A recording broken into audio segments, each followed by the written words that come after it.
la licenciatura en Ingeniería en Computación en Iguala Guerrero. Hizo la maestría y el doctorado en Ciencias de la Computación en la UNAM y sus áreas de interés son geometría combinatoria, computacional, sistemas operativos, redes de computadoras y programación. Y esta vez nos va a platicar de complejidad y computabilidad. Adelante. Sí, muchas gracias, Ari. Muchas gracias. Dale ganar aplausos solo con llegar, con el tráfico y con poder cruzar la puerta de manera muy libre. Luego les platicamos. Pero bueno, pues muchas gracias por estar aquí. En efecto, ya me presentan ahí. Quiero comenzar primero, en efecto, agradeciendo la invitación y agradeciéndoles a ustedes su presencia. En efecto, yo les voy a hablar así súper breve de mis antecedentes académicos. Estudié Ingeniería en Sistemas Computacionales. Uno de mis hobbies en ese momento era programar. Uno de mis hobbies era programar.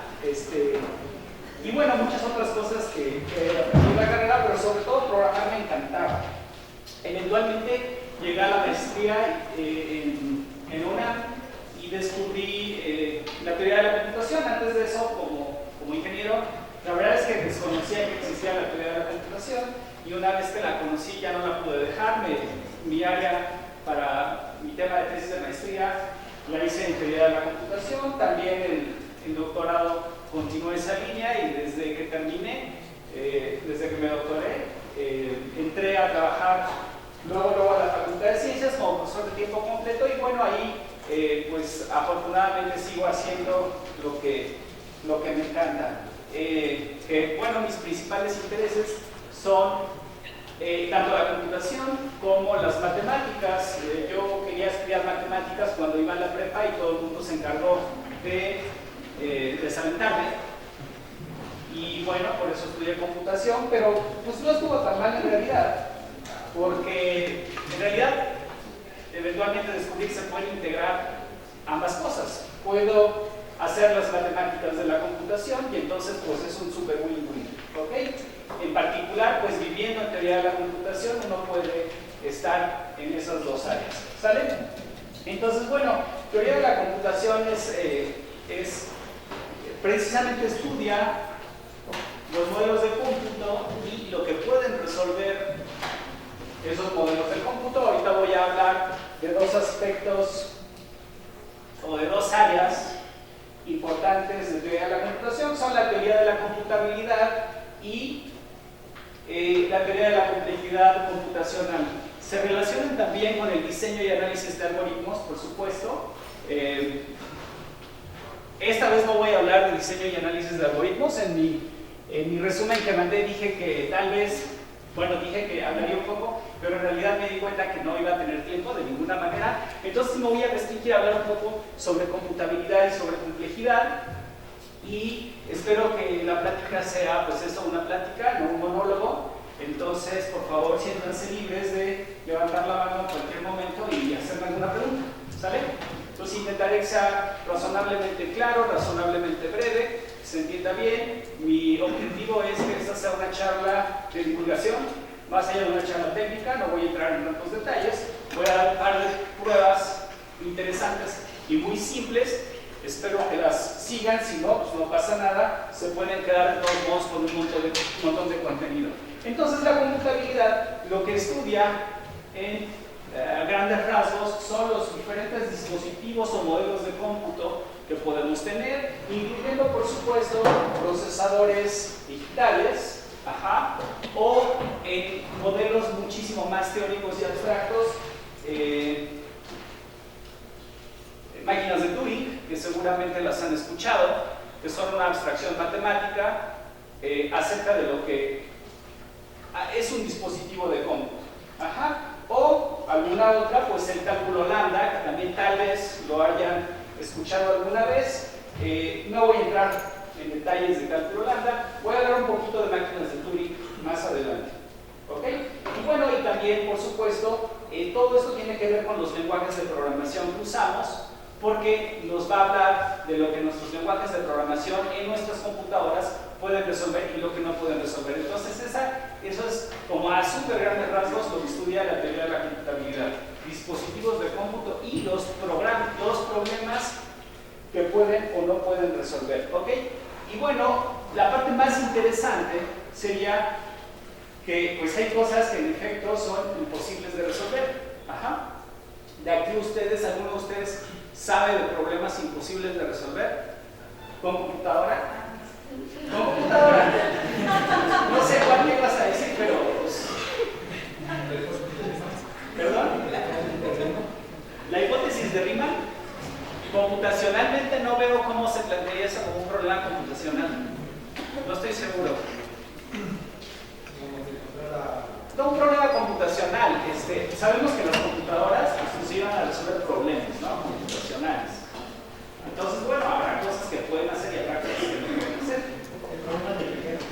El problema del viajero, interesantemente, bueno, el problema del viajero ya lo mencionaré. El problema del viajero es dar un mapa de ciudades, así lo abstraemos simple, un mapa de ciudades y costos entre rutas entre ciudades, pues determinar cuál es la ruta óptima para que un viajero visite todas las ciudades al menos una vez, se van a repetir por cierto en esa variante, y el chiste es de que lo haga con costo mínimo. En realidad sí se puede resolver, lo podemos resolver por fuerza bruta, tratando todas las posibilidades, y entonces seguro que encontramos una solución. Aquí el no poder, la imposibilidad es mucho más fuerte aún. La imposibilidad a la que me refiero es, no importa con cuánta memoria o cuánto tiempo de ejecución le demos a la computadora, definitivamente no podemos resolver el problema.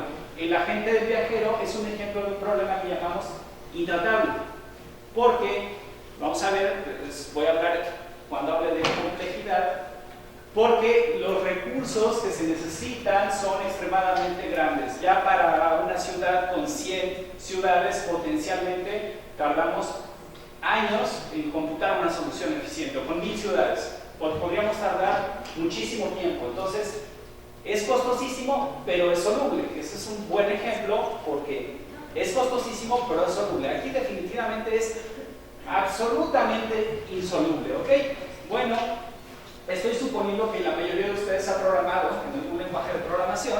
Aquí tienen un ejemplo de un primer problema que es imposible de resolver. No podemos programar esta función, que pues, ahí se las presenté, pero estoy usando una semántica extendida. Lo que estoy diciendo que es imposible es lo siguiente. Esta es la notación de Python, y lo que estoy diciendo es, miren, la función, le llamé imposible, la función que toma como argumento una función f, y si al evaluarla, por eso estoy entre comillas, estoy usando, no es Python válido, esto no voy a ejecutarlo, solo estoy tratando de denotar semánticamente lo que tiene que hacer mi programa. Si la función f, al evaluarse con ella mismo como argumento, devolviera true, yo quiero que mi función imposible de f regrese falso. Y de otra manera, quiero que imposible de f regrese true. Ahora afirmo que eso es imposible de programar. ¿Ok? ¿Qué va a pasar cuando invoquemos a impossible consigo mismo? ¿Qué va a pasar? Hay dos opciones. Del código de impossible queda clarito. O regresa false o regresa true. Bueno, vamos a ver las dos opciones exhaustivamente. Si impossible al evaluarse consigo mismo regresa false, pues según su código es porque f de f regresa true, o sea, porque impossible regresa true. Pues eso es una contradicción. La otra posibilidad es completamente análoga, ¿no? Tenemos una paradoja. Entonces, semánticamente podemos expresar esa función, pero es imposible de programar, ¿sale? Porque conduce a una paradoja. Quien tenga más experiencia matemática va a reconocer aquí un argumento de diagonalización o de autógeno. El problema es la autorreferencia. En general, en lógica, la autorreferencia es un problema. Conduce, por lo general, a situaciones imposibles. Entonces, bueno, otro problemita imposible de solucionar, que seguramente ya ese sí varios de ustedes lo han escuchado, es determinar si cuando vamos a correr un programa, este va a quedarse perpetuamente ejecutándose o eventualmente va a terminar. Este problema es el problema de la detención y bueno, Alan Turing es famoso porque demostró que es imposible de resolver. Yo no estoy dando la demostración de Turing, estoy dando una simplificación. Y bueno, ¿por qué sería importante tener este problemita? El otro es como, ok, sí, ya, es una curiosidad matemática, es una curiosidad lógica. Es como cuando leen una expresión que dice, esta expresión es falsa, ¿no? Pues eso hace una autorreferencia y pues es una curiosidad lógica, pero no es tan útil. En realidad, esto sí sería útil. Si pudiéramos predecir computacionalmente cuándo un programa va a terminar, pues podríamos prevenir bugs, ¿no? Podríamos prevenir que su Windows 10 se bloquee. Y sabemos que eso no se hace, ¿ok? De hecho, no se hace. Microsoft le mete un dineral a la investigación y no se hace porque vamos a ser amables con Microsoft y vamos a decir que porque es imposible de hacer.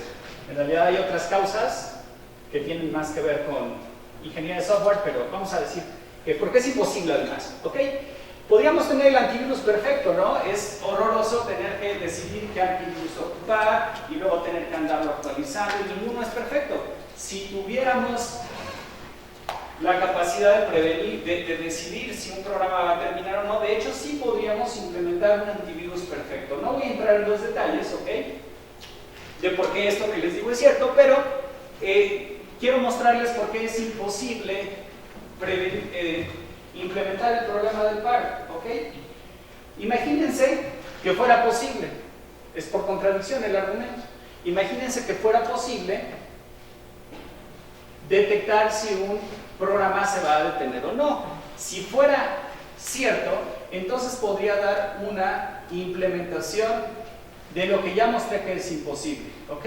Yo les dije, miren, observen que implementar esto es imposible. Si pudiera detectar si un programa al ejecutarse se va a detener o no, en realidad podría implementar aquello. Este sería el código. Miren, esto ya es Python válido y lo único que necesito para que realmente sea ejecutable, de veras, es que esta funcioncita halts funcione bien. Si funcionara esta, observen qué pasa. Cuando me den una función f, yo voy a implementar imposible. Primero, preguntándole a mi función halts qué va a pasar, si se va a parar o no la función f consigo misma, cuando lo invoque. Si me dice que sí se va a detener, pues entonces lo invoco, eventualmente se va a detener, me va a regresar true o false, lo guardo en result y lo regreso negado. Y si no va a regresar nada, porque se va a bloquear, pues entonces yo regreso true, porque esto apela a las, bueno, satisface la descripción que yo adquirí, ¿sale? Entonces, bueno, obviamente, entonces el problema de la detención es imposible de resolver, ¿ok? Ese problema de la detención se probó en 1936, Alan Turing lo probó, y este señor que puse ahí es David Hilbert, un matemático excepcional, el último matemático universal, se le dice, y bueno, era extremadamente influyente a inicios del siglo XX, finales del XIX, y desde el 27, 28, incluso desde antes, ya había preguntado por un problema muy similar al del paro. Entonces, de hecho, él pensaba que sí se podía siempre. Pensaba que el problema del paro se podía resolver, que existía un algoritmo, que existía un procedimiento mecánico. Entonces, la grandeza realmente de Alan Turing, además de dar la prueba que técnicamente no era tan difícil si uno entiende que ahí hay argumentos de diagonalización bien conocidos desde Cantor, la diagonalización ya estaba bien conocida. Su grandeza fue en que definió y formalizó el concepto de qué es calculable, pues introduciendo las máquinas de Turing. Seguramente ustedes ya vieron alguna película que habla sobre Alan Turing, salieron varias recientemente. Hace 2 o 3 años se cumplió 100 años de su nacimiento, me parece. Sí, debe ser de su nacimiento. Claro. Y bueno, no es de extrañar, ¿no?, que Alan Turing haya sido tan capaz de todo. Sabemos que ha salvado al universo y que es un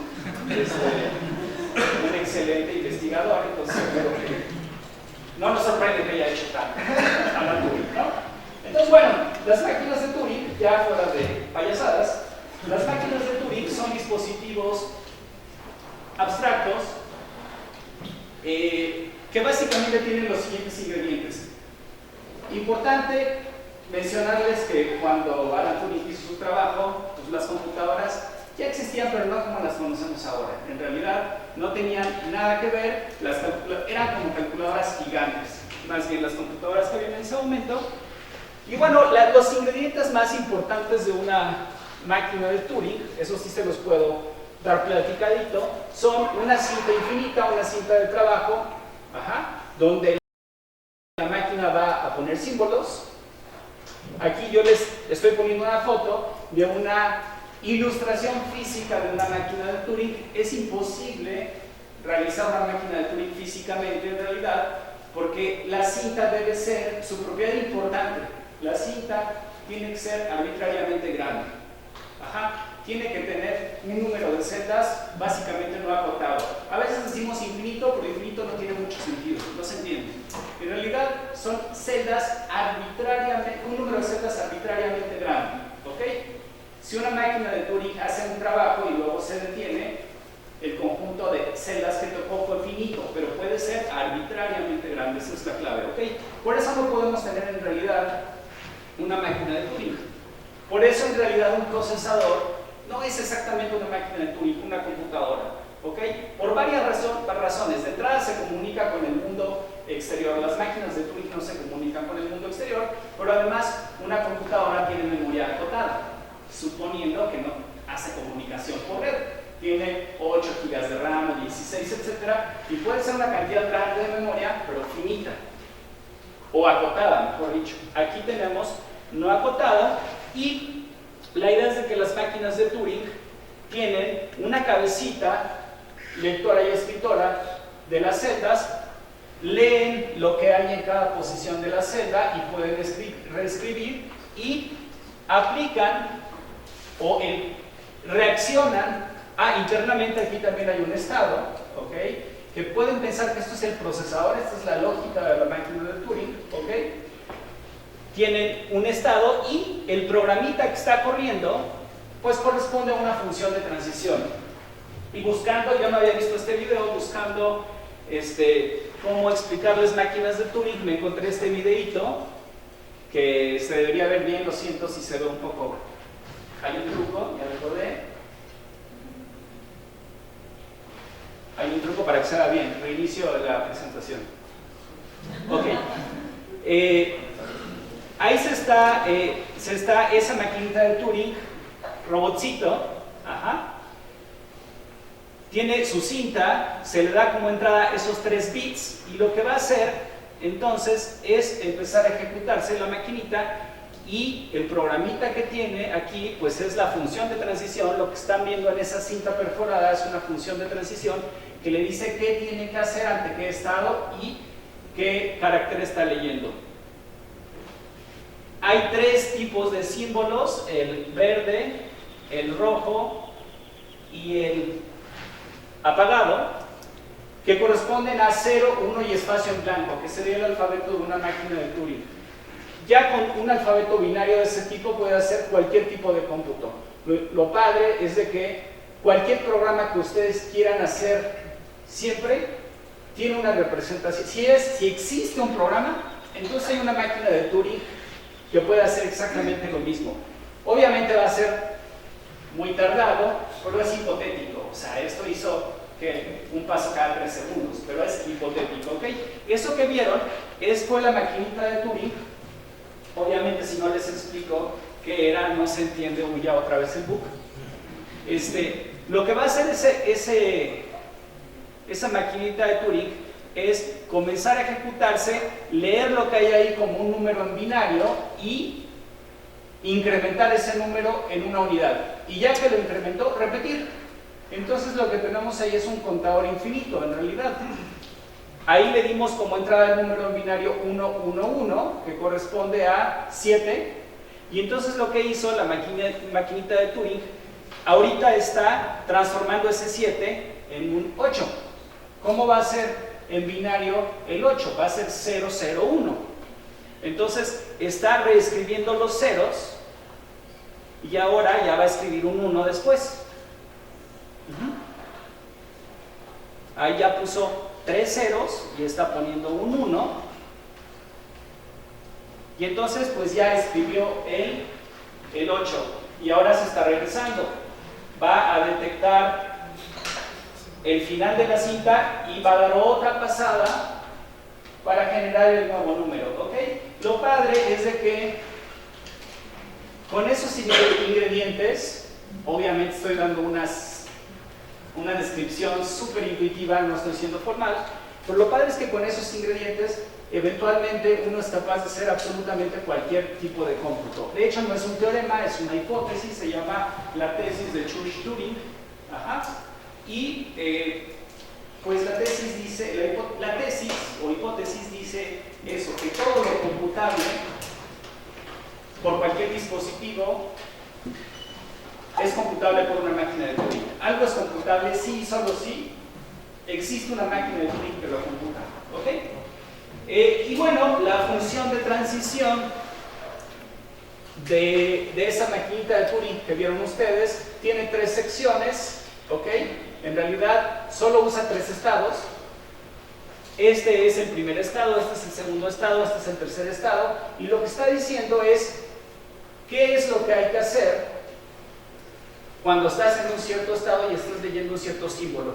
Entonces, estas 3 columnas indican en qué estado se encuentra. Por eso, si este es el estado 0, tenemos todo esto en blanco. Este va a ser el estado 1 y este va a ser el estado 2. Y lo que está diciendo aquí es, en esta sección, es si estás en el estado 0 y estás leyendo un carácter 0, que era el rojo, aquí sería si estás leyendo un verde, aquí sería si está apagado el LED.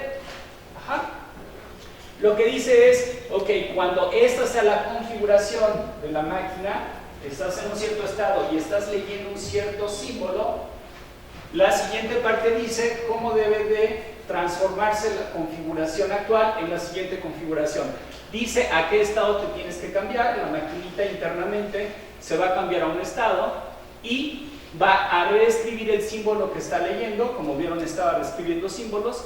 Y aquí le decimos si se va a mover a la izquierda o a la derecha. ¿Ok? Entonces, ¿cómo pueden ustedes dar un número binario e incrementarlo en 1? Pues lo que hacen es, se van a los bits más bajos, y todas las secuencias de unos que vean consecutivas tienen que cambiarlos por 0. Y después, una vez que encuentren un 0 o un 1, perdón, una vez que encuentren un 0, lo cambian a un 1, y si ven que ya no hay más dígitos, también lo cambian por 1 y ya terminaron. Y eso es precisamente lo que está haciendo en la lógica que estamos implementando aquí. No se pierdan en los detalles de aquí, son quisquillosos, pero el chiste es de que esto está codificando estas instrucciones de alto nivel. Primero busca el primer espacio en blanco a la derecha, es decir, busca el final, si quieres por la derecha. Imagínense el número binario, como lo leen, posicionalmente como lo leen, se están yendo al bit menos significativo, una posición más. Ya que estén ahí, pues justo empiezan a moverse para la izquierda, intercambiando unos por 0, y si encuentran un 0 o un espacio en blanco, pues lo cambian por un 1, y una vez que hicieron eso,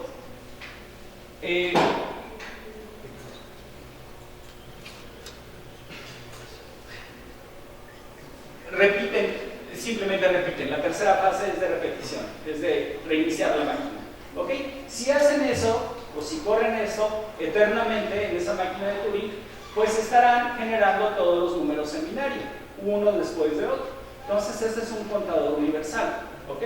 Esa máquina de Turing es interesante porque sí genera todo, aunque no computa ninguna función en realidad. En la cinta pone eventualmente todos los números, pero nunca se para.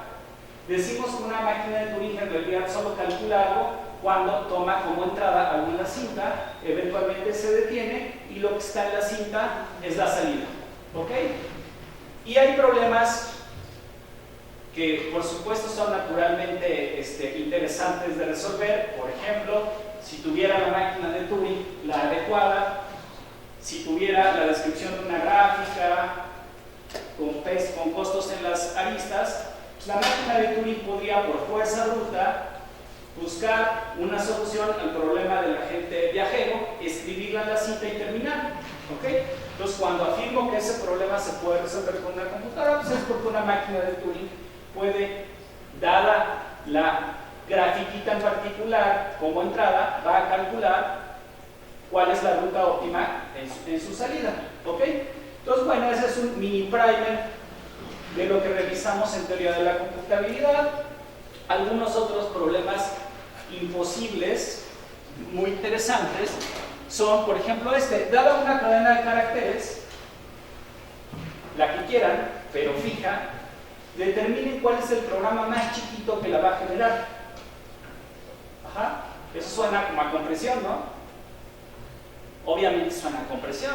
Encuentren la representación más chiquita de esa cadena. ¿Ok?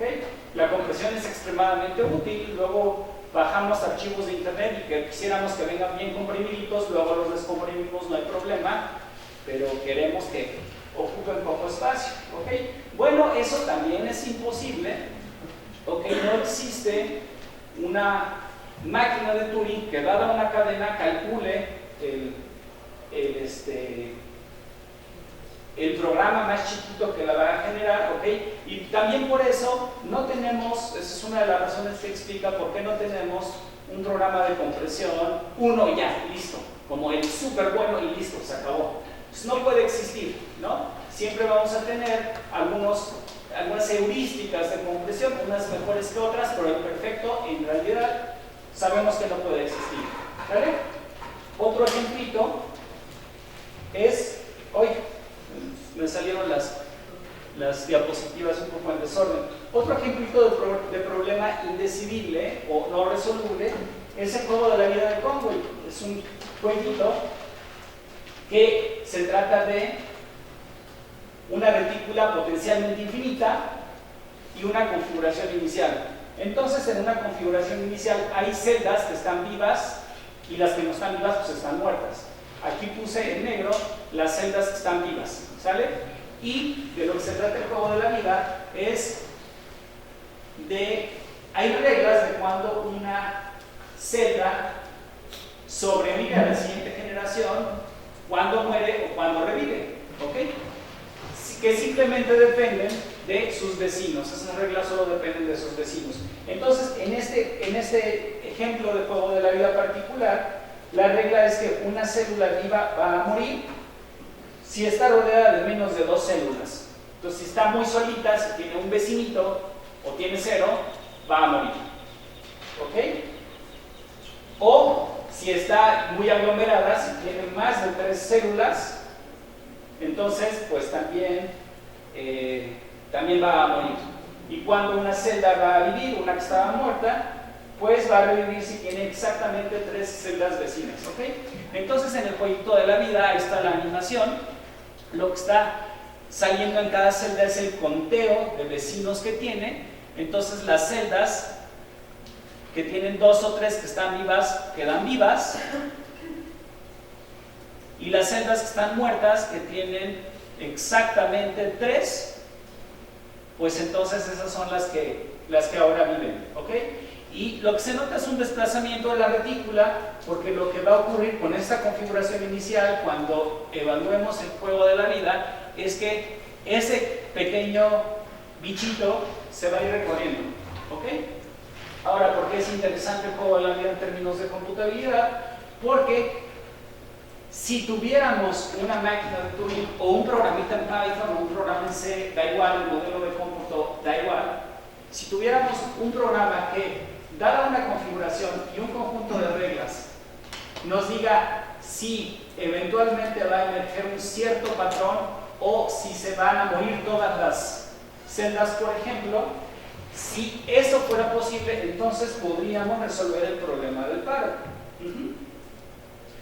Eso pues ya sabemos que es imposible, con lo cual es imposible resolver este problema. En este pequeño videito lo que tienen es una animación de una máquina de Turing simulada con las reglas del juego de la vida. Entonces eso es lo que hace que el sistema sea irresoluble. Es un sistema que incluye la capacidad en sus reglas, incluye la capacidad de simular dispositivos de cómputo arbitrariamente poderosos, también llamadas máquinas de Turing. Por lo tanto, no podemos contestar preguntas complicadas sobre el juego de la vida en general.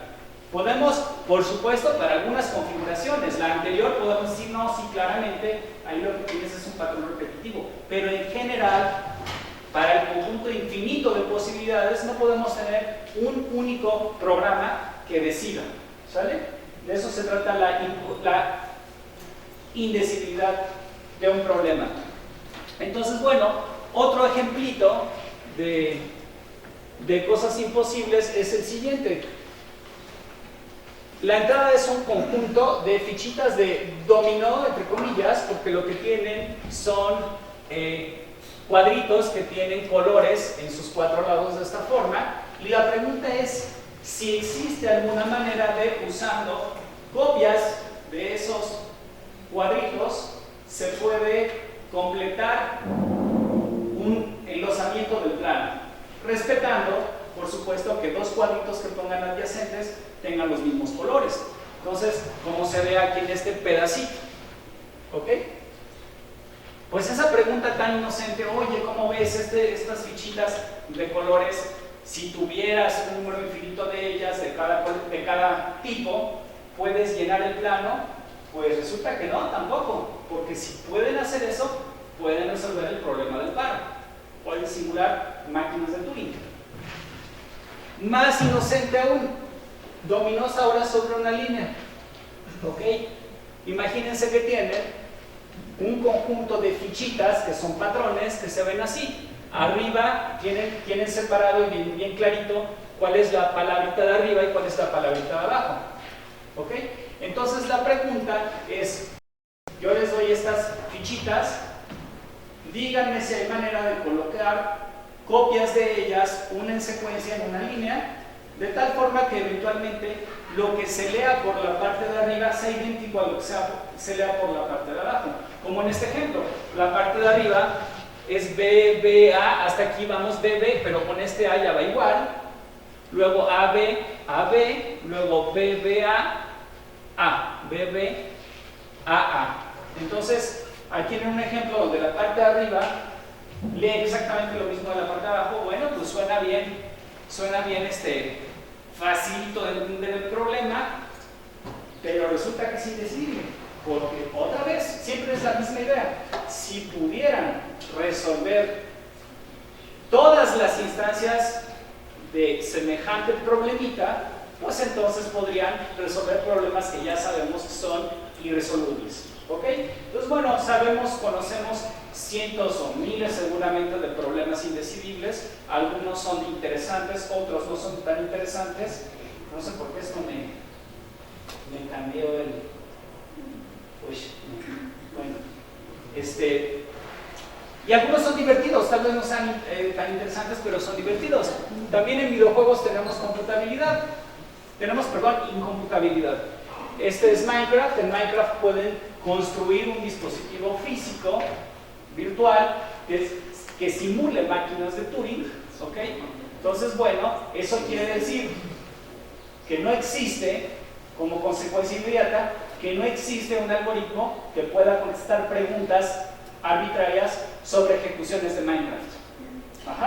O en Super Mario Maker pueden también construir con ciertos gadgets dispositivos también de cómputo, ¿ok?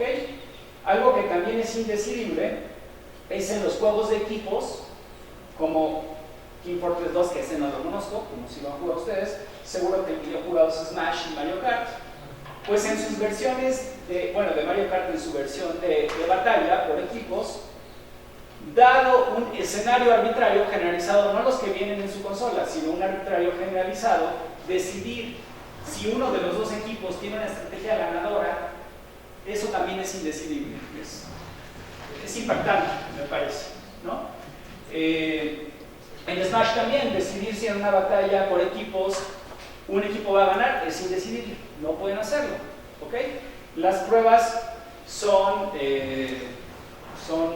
mucho más allá del alcance de una plática como esta, ¿ok? Porque bueno, tienen que apelar a un montón de detalles técnicos, tienen que apelar también a modelado. Obvio, yo se los estoy diciendo así muy, sí, esto es indecidible, pero primero tenemos que hacer un modelo matemático usando las reglas de los videojuegos. Entonces, pero bueno, sí nos dicen ciertas cosas. También algunos juegos de carta, este se llama Magic the Gathering, este se probó hace poco, que es indecidible también. Estos videojuegos se probaron indecidibles hace también unos 3 o 4 años. ¿Ok? Entonces, bueno, hay indecidibilidad en un montón de cosas. En sistemas dinámicos físicos hay indecidibilidad, en álgebra hay indecidibilidad. Bueno, casi, me atrevo a decir, casi cualquier área que quieran decir de la ciencia va a tener algunos problemas que no se pueden resolver intrínsecamente, porque si los pudieran resolver, resuelven lo que ya sabemos que no se puede. ¿Ok? Entonces, bueno, eso es respecto a computabilidad chin. Ahora complejidad, pero veo que voy lentísimo. Chin, bueno. Bueno, complejidad. No todos son malas noticias en teoría de la computación. De pronto, tenemos algunos resultados de que no podemos hacer cosas, pero siempre queremos ver, ok, pero ¿qué sí puedes hacer, no? Y entonces tenemos el área de diseño de algoritmos. En algoritmos diseñamos soluciones. Ajá. Pero luego hay soluciones que simplemente ya no podemos mejorar. Ya vimos una solución, el problema de la gente viajera. Yo te lo doy como una solución en tiempo polinomial por fuerza bruta. ¿Puedo hacerlo mejor o no? Hasta ahora nadie sabe hacerlo mejor que por fuerza bruta, básicamente. Y bueno, algo que tenemos más o menos claro es que sí podemos distinguir el mundo de lo que podemos calcular eficientemente de lo que no. Esa es una mera convención. Cuando podemos calcular algo con complejidad polinomial, entonces decimos que eso se puede resolver eficientemente o que el problema es tratable. Si tenemos complejidades más allá que polinomial, entonces decimos que los problemas son intratables. No quiere decir que dejamos de resolverlos, simplemente quiere decir que ese problema seguramente puede ser muy costoso en algunos casos de resolver. ¿Ok? Entonces, bueno, la complejidad computacional estudia el costo computacional intrínseco de algunos problemas. ¿Ok? Entonces ya sabemos que se pueden resolver. Ok, ahora con algoritmos intentamos dar soluciones cada vez mejores, pero de pronto nos bloqueamos. Aquí es donde entra la complejidad computacional, porque la complejidad computacional nos ayuda a determinar cuándo ciertos problemas de plano no tienen una solución razonablemente eficiente. ¿Ok? Bueno, un primer resultadito que les puedo platicar, es muy intuitivo, es que podemos ver a la complejidad computacional como también el estudio de la computabilidad, de qué problemas podemos resolver, pero cuando las máquinas de Turing o los procesadores tienen recursos limitados, o sea, tiempo limitado de procesamiento o memoria limitada o comunicación limitada. ¿Ok? Entonces, hay un teorema, fíjense qué viejísimo está esto, desde el 65, que dice, cuando ustedes permiten que sus algoritmos corran con complejidades mayores, entonces, estrictamente hablando, pueden resolver más y más y más problemas. ¿Ok? La clase de problemas es completamente infinito. ¿Ok? La clase de problemas solubles es infinito también, pero el punto es de que conforme vamos agregando tiempo o memoria a nuestros algoritmos, entonces podemos cada vez ir resolviendo más problemitas. ¿Ok? Quiero hablar de P versus NP muy rápido, pero creo que no tiene mucho sentido entrar en detalles porque como ya hablamos, ya estamos, casi tenemos que terminar, ¿verdad? Sí. Entonces, bueno, déjenme ir simplemente el resumen súper breve de lo que estamos, de los resultados que tenemos, es que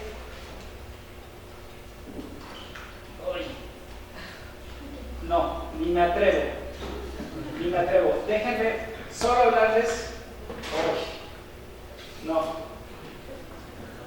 Ok. Déjenme hablarles solo de esto, muy rápido, de esto. Es muy bonito. Esto tiene que ver con complejidad, más allá del cómputo secuencial, tiene que ver con complejidad y poder de cómputo interactivo. En realidad el modelo de Turing es muy limitado, como les decía, porque se supone que no hay interacción de la máquina de Turing con el exterior. En la práctica sí tenemos interacción. La teoría de la complejidad, además de estudiar el cómputo así secuencial, clásico, también estudia cómputo interactivo. De hecho, casi todos los resultados de criptografía están basados en resultados de complejidad computacional. Básicamente todos. Todos se basan en el hecho de que hay problemas que suponemos que son extremadamente difíciles de resolver con la computadora. Factorizar un entero, o encontrar logaritmos discretos. No entro en detalles. El punto es que es súper complicado resolver esos problemas. Y algo que es fascinante, los invito a que revisen en Wikipedia después o que vean algunos resultados, son estos resultados de que existen las pruebas de conocimiento cero. Resulta que si quieren ustedes exhibir que algo existe, la intuición dice, si quieres exhibir que existe, tienes que presentarlo. Si quieres, esto se me deshizo, ¿ok? Si quieres mostrar que algo existe, tienes que exhibirlo. Pues las pruebas de conocimiento cero son padrísimas porque son muy profundas, pero su aplicación permite cosas que parecerían imposibles, como por ejemplo, diseñar un protocolo. Esto ya existe. Diseñar un protocolo de desarme nuclear. Eso es real. Los Estados Unidos y los rusos tienen un conflicto sobre su armamento nuclear y los rusos quieren asegurarles a los gringos que ya se deshicieron de algo o que tienen algo que puede ser un artefacto nuclear, pero no quieren exhibirlo, porque si lo exhiben, entonces Estados Unidos ya tiene una ventaja militar. Entonces lo que es padrísimo es que desde hace 3 años se diseñaron protocolos de comunicación, estrictamente comunicación, razonablemente eficientes, que permiten en particular mostrar que algo existe, pero solo que existe, sin dar ningún detalle, ¿ok? Entonces me van a tener que creer que es como mágico, lo siento, no, pero bueno, eso es padrísimo y se puede entender un poquito, ¿ok? Entonces bueno, tengo que terminar un poco abruptamente. Déjenme terminar con estas figuritas del libro el más conocido de NP Complejitud y Complejidad. El escenario es que se le comentó al jefe de diseño de algoritmos de una empresa que resolviera un programa, estuvo trabajando súper fuerte y de pronto no tenía ninguna solución. Entonces llegó con los administrativos, con los managers y les dijo: jefe, no pude encontrar un algoritmo eficiente, yo creo que soy chafa. Esa es una posibilidad en realidad, no es que lo hizo. Lo más padre es que, sabiendo teoría de la computación, puede armarse de orgullo y valor y llegar y decirle: no encontré el algoritmo, ¿sabes qué? No existe. O también es una posibilidad. O a veces hay problemas como el del agente viajero, que ya mencionamos, ese es nuestro ejemplo de hoy, que sabemos que se puede resolver, no sabemos si es imposible resolverlo eficientemente, ¿ok? Tenemos 50 años en teoría de la computación intentando demostrar si se puede o no se puede, si existe o no un algoritmo polinomial que lo resuelva. No hemos podido hacerlo, ¿ok? Entonces lo que podemos hacer con teoría de la NP Completitud también es un resultado intermedio. Armarnos de orgullo y decir: no pude resolverlo, no sé si se puede resolver o no, pero aquí está tras de mí esta línea de los computólogos más importantes del mundo que en los últimos 50 años también lo han intentado y tampoco lo han podido, ¿ok? Este problemita es central a la teoría de la complejidad ¿se puede o no resolver el problema del agente viajero y otros 10.000 que son equivalentes, que en realidad son el mismo problema, con un disfraz distinto? ¿Se puede o no resolver el tipo polinomial? Es un problema que tiene bien 50 años, es el problema del PP versus NP. Tendría que definir cosas que no alcancé a hacer, pero los invito a que lean al respecto. Creo que cumplo con lo que yo quería, simplemente contarles unas semillitas que ustedes pueden ya en casa revisar en lo que ya hay en YouTube o en Wikipedia. ¿Sale? Con eso termino, así que pues muchas gracias.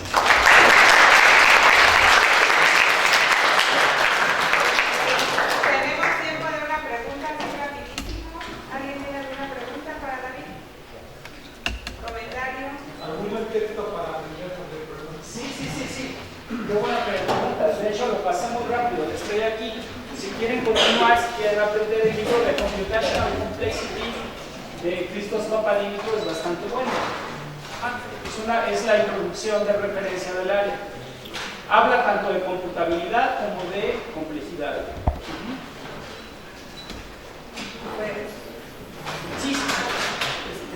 Y ahora muchas compañías presumen de que ya tienen una computadora cuántica, entre ellos Google. Con ellos se podía probablemente resolver o qué limitantes.